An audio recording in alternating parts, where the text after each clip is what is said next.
আবারও বিয়ের পিঁড়িতে বসলেন পাখি-খ্যাত মধুমিতা সরকার। কলকাতা এবং বাংলাদেশের তুমুল জনপ্রিয় অভিনেত্রী মধুমিতা সরকার। তিনি পাখি নামে ব্যাপক পরিচিত। বোঝে না সে বোঝে না সিরিয়ালের মাধ্যমে দুই বাংলার দর্শক মুগ্ধ করেন তিনি। তার পাখি চরিত্রটি হয়ে ওঠে বাংলা ভাষার সিরিয়ালের অন্যতম জনপ্রিয়। সেই পাখি আবারও নতুন জীবনের পথে পা রাখলেন। শুক্রবার ২৪শে জানুয়ারি সরস্বতী পুজোর রাতে দীর্ঘদিনের প্রেমিক দেবমাল্য চক্রবর্তীর সাথে আইনি ও সামাজিকভাবে বিবাহবন্ধনে আবদ্ধ হয়েছেন তিনি। ভারতীয় গণমাধ্যমের প্রতিবেদনে এ তথ্য নিশ্চিত করা হয়েছে। রাজকীয় সাজে বিয়ের আসনে ধরা দেন মধুমিতা সরকার।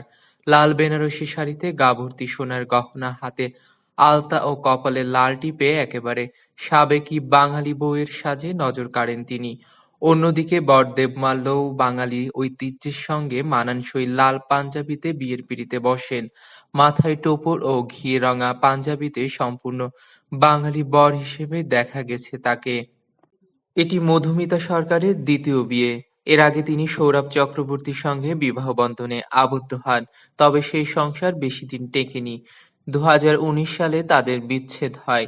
সৌরভের বিরুদ্ধে পরকীয়ার অভিযোগ তুলে আলাদা হওয়ার সিদ্ধান্ত নেন অভিনেত্রী।